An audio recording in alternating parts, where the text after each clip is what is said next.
kulanti waxaan wanaagsan daawadayaal ku soo dhawaada qodobada ugu doorkoon galka wararkan waxaa kamid ah Cabdiraxmaan Cabdishakuur oo shaaciyay farqiga u dhaxeeya xasuuqii gaalkacyo iyo kan Baydhabo.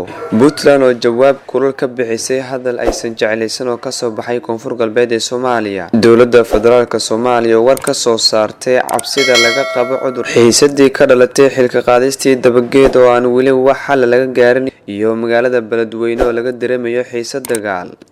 qodobadaasi qodobo kale ayaad ku daawan doontaan daawadayaal galka wararka. haddii aad ku cusub tahay waxaad saartaa subscribe si aad u heshid warar xaqiiqa iyo xogtii ugu dambeysay Soomaaliya. siyaasiga Cabdiraxmaan Cabdishakuur Warsame ayaa ka hadlay xasuuqii arxandarada ahaa ee magaalada Gaalkacyo loogu geystay 13 ruux oo ka soo jeeda deegaanada maamulada Hirshabelle iyo Koonfur Galbeed ee Soomaaliya. Cabdiraxmaan Cabdishakuur Warsame ayaa sheegay in wax lala yaabo ay tahay in siyaasiyiinta ka hadashay xasuuqa Gaalkacyo ee cambaareysay ay ka hadli waayeen xasuuqii Baydhabo ka dhacay sanadkii hore. siyaasiga Cabdiraxmaan Cabdishakuur Warsame ayaa arintaasi kaga hadlay qoraal uu soo dhigay bartiisa Facebook isagoo xusay farqiga u dhaxeeya labadan xasuuq ee Baydhabo iyo midka Gaalkacyo. wuxuuna u dhigay qoraalkiisa sidaan: haddii siyaasigu rabo in shacabku rumaysto ama aamino, waxaa laga maarmaan ah in dareen iyo mowqif isku mid ah kaga jawaabo fal kasta oo guracan. xildhibaano badan oo labada aqal ee baarlamaanka Soomaaliya ka tirsan iyo siyaasiyiinta kaleba waxay cambaareynayaan xasuuqii ka dhacay magaalada Gaalkacyo ee xarunta gobolka Mudug. waa tilmaamo fiican, laakiin waxaa la yaab leh marka laga reebo tiro yar oo faraku-tiris ah.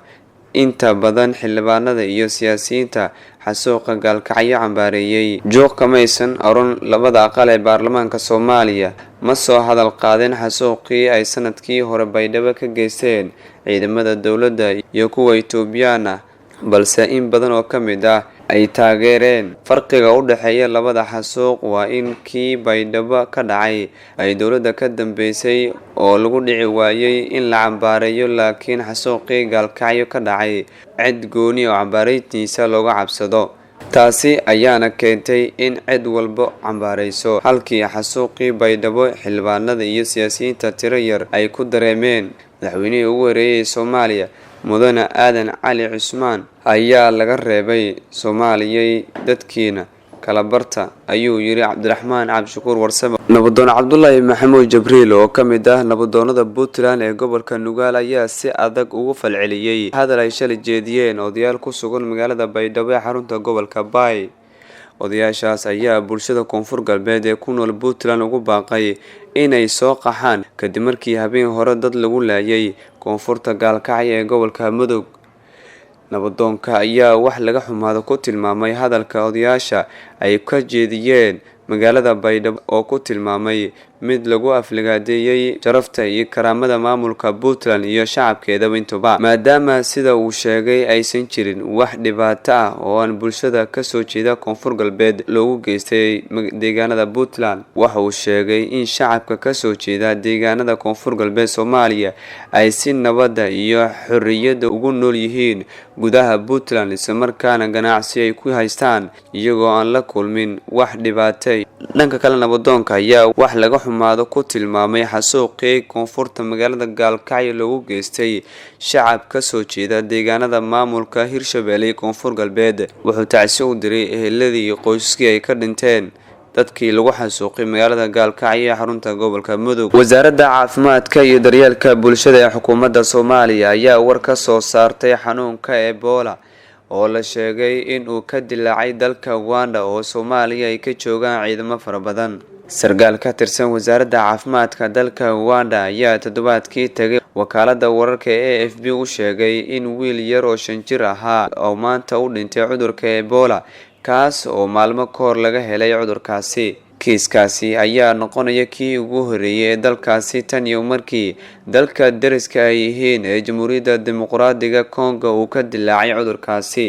wasaaradda caafimaadka ayaa bulshada u xaqiijisay inaysan jirin hadda khatar ka taagan Soomaaliya ee ku saabsan Ebola, waxaana sidoo kale ay sheegtay in ay heegan sare gelisay shaqaalaha caafimaadka.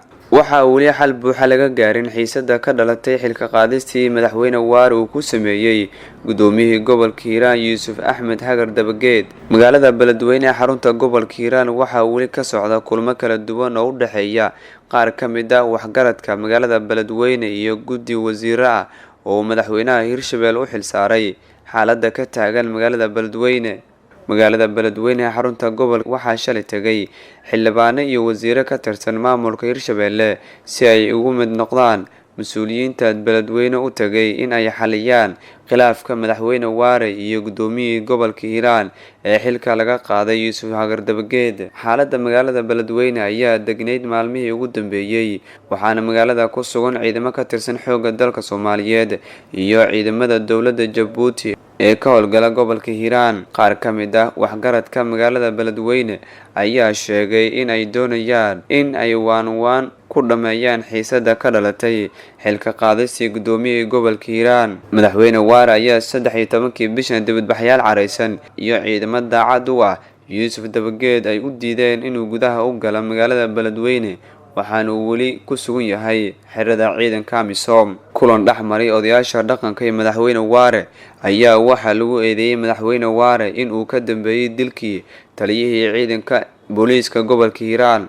waxayna odayaasha u sheegeen in madaxweyne Waare uu mas'uuliyadda dilkaasi isaga qaadanayo maadaama taliyaha uu amray in ciidamadaasi asaga uu weeraro. odayaasha dhaqanka ayaa waxay taageersan yihiin gudoomiyaha xilka laga qaaday Yuusuf Dabageed. madaxweyne Waare ayay ku eedeeyeen in uu asaga qalaasaha ka dhacay magaalada Beledweyne iyo dilka taliyaha booliiska gobolka Hiiraan oo asaga ka dambeeyay haddii uusan qalaasa gobolka uu ka ridan lahayn. guud ahaan intaas ayaan kusoo gabagabeynayaa daawadayaal warkii aad ka daawanayseen galka wararka. intaan warkaan oo kale aan ku kulmi doono sidaas iyo nabadgelyo.